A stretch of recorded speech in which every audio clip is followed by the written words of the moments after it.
E um dos casos que deu um bafafá, até ridículo perto do que está acontecendo agora, foram as acusações aí de que como é que chama? A Aniele, irmã da Marielle, usou um avião da FAB para ir na Copa Brasil. O nosso entrevistado é o Tawati Rezende, é jornalista e advogado especialista em direito público e privado pela Emerge. E daí, Tawati, o que você achou desse super escândalo do jatinho da FAB? Boa noite, Luiz Nassif. Boa noite a todo mundo que está aí nos acompanhando pela GGN. É um prazer conversar com você. Meu nome é Tawati Rezende. E, na verdade, o que a gente está diante é de uma falsa polêmica, não é de uma polêmica. Polêmica, quando a gente teve com os aviões da FAB, foi quando aviões da FAB, inclusive utilizados em missão, né, oficial, presidencial, indo para a Espanha, carregou 37 quilos de cocaína. Isso sim foi um escândalo. Joias dos Estados Unidos. Pois é. Ou então levando joias, né, sem passar por todos os trâmites legais que a gente sabe quais são, lá para os Estados Unidos para, né, enfim, o ex-presidente. O que aconteceu com a ministra Aniele Franco, e aí é bom que a gente diga a todo mundo,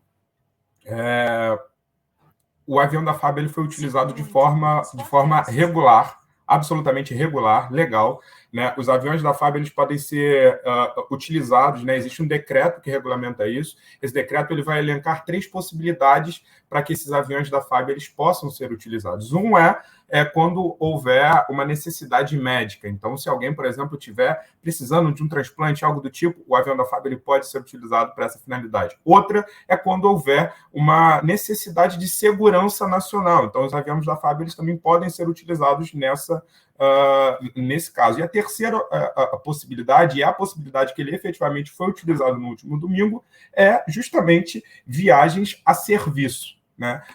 Quem estava viajando não era apenas a ministra Aniele Franco, ministra da Igualdade Racial, era uma comitiva de ministros com os seus assessores para uma finalidade, não era única e exclusivamente assistir um jogo, eles estavam indo justamente para assinar um protocolo, né? Porque foi feito desde aquele caso que se tornou clássico, né? Não só no Brasil, mas no mundo inteiro, envolvendo um jogador brasileiro, Vinícius Júnior, no Real Madrid, vítima do racismo estrutural, racismo que perpassa, né?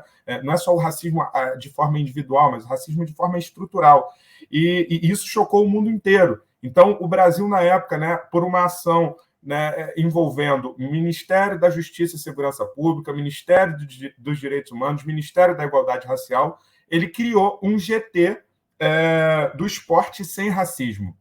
E isso tudo foi finalmente condensado. Houve ontem, né, na final da Copa do Brasil, um dos dias mais importantes para o futebol brasileiro, um dos dias em que a televisão mais tinha audiência, justamente pelo interesse não só jornalístico, mas futebolístico envolvendo o tema, e, portanto, é natural que essa cerimônia ela ocorra num local apropriado para isso. A gente está falando de uma ação envolvendo o esporte, né? Um protocolo que foi assinado entre o governo federal e os ministérios, Ministério da Igualdade Racial, ministra Aniele Franco, Ministério dos Direitos Humanos e Cidadania com o ministro Silvio Almeida e Ministério dos Esportes, agora com o novo ministro, o senhor André Fufuca, junto com o presidente da CBF. Então, ontem foi assinado esse protocolo de intenções, né, de práticas antirracistas para o futebol. E aí se criou, né, na internet, nas redes sociais, um grande celeuma, uma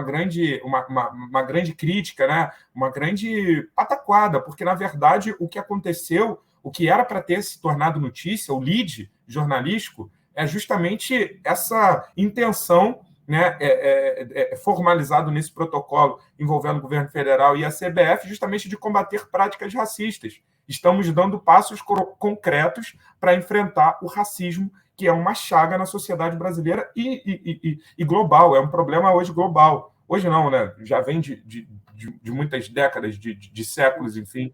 Então, na minha opinião, o que nós tivemos e que nós estamos presenciando além de uma falsa polêmica, o desdobramento também de práticas racistas e sexistas, porque só a ministra Aniele Franco foi criticada Que Né? loucura, que loucura. Se houvesse motivo para criticar, e não há, mas se houvesse motivo, por que só ela foi criticada quando o voo foi feito por uma comitiva de ministros e seus assessores? Porque só ela é o rosto, né, que se tornou quase que um alvo para a oposição bater no governo e tentar, de alguma forma, deslegitimar e enfraquecer o governo com uma falsa polêmica.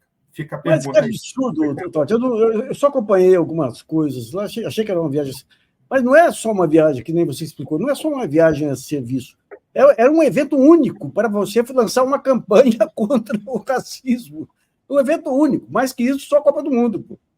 Pois é, exatamente. E além desse protocolo de intenções, ainda tinha uma outra ação envolvendo o Ministério dos Direitos Humanos, que é o Disque 100. Né? E isso foi passado, né, antes do jogo e no intervalo dos jogos. Então, assim, muita gente na internet falava, mas a ministra não precisava ir lá para assinar um mero protocolo. A questão não é só essa, a questão é simbólica, a questão é midiática, a questão é comunicacional, a questão é dar ao evento a grandeza que ele merece, justamente para poder proporcionar às pessoas, né, a todos que estavam assistindo, a possibilidade de refletir sobre esse tema e mostrar que o Brasil está comprometido, né, em combater o racismo com práticas concretas. Ainda temos assim caminhos a percorrer, né? Mas o que era para ter se tornado notícia, infelizmente, não se tornou. E a ministra aí hoje até foi para as redes sociais se explicar e demonstrar também a sua indignação, porque, no entender dela, o que aconteceu foi justamente uma violência também de gênero, né? Porque ela foi criticada e atacada por algo absolutamente legal, legítimo, e que não tem nenhum tipo de ilegalidade ou imoralidade. Tawat, quando a gente olha, digamos, a maneira como as redes sociais fazem, mas que acaba se refletindo nos jornais também aí, é como que você pega a parte absolutamente relevante em vez de analisar o todo. Essa questão da geopolítica, a viagem do Lula para...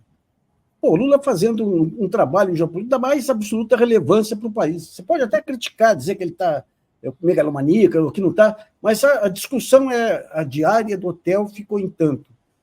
É inacreditável, como é o presidente da República de uma das maiores economias do mundo. Queria que ficasse uma pensão.